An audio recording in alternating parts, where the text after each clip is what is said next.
एक वाक्याचा मुद्दा आहे. जे प्रतिज्ञापत्र मागतायत ते देऊन टाका ना. आम्हाला राहुल गांधी आणि त्यांचे जे जे काय आज आंदोलन करून स्वतःचा अगर घाम उगाच बाहेर काढताय, त्यांना सांगितलं निवडणूक आयोग काय सांगताय, प्रतिज्ञापत्र द्या आणि प्रश्न सोडवा. मग एवढा वेळ आंदोलन करण्यापेक्षा तेवढाच वेळ अगर प्रतिज्ञापत्र बनवण्यामध्ये वेळ घालवला असता आणि निवडणूक आयोगाकडे सबमिट केला असता ना, तो प्रश्न सुटला असता.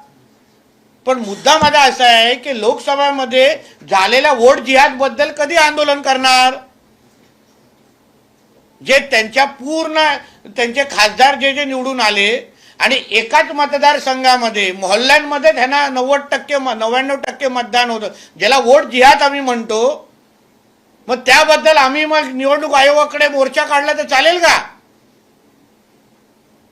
तुम्हाला सगळ्या दाढी आणि गोल टोपीवाल्यांनी मतदान करून तुमचे खासदार निवडून आणले, मुल्ले मौलवींनी खासदार, तेव्हा फतवे निघायचे.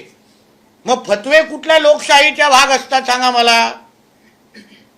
मस्जिदीमधून फतवे काढणं, मुल्ले मौलवींनी येऊन फतवे काढणं, वोट जिहाद करणं, हे कुठल्या लोकशाहीमध्ये बसतंय?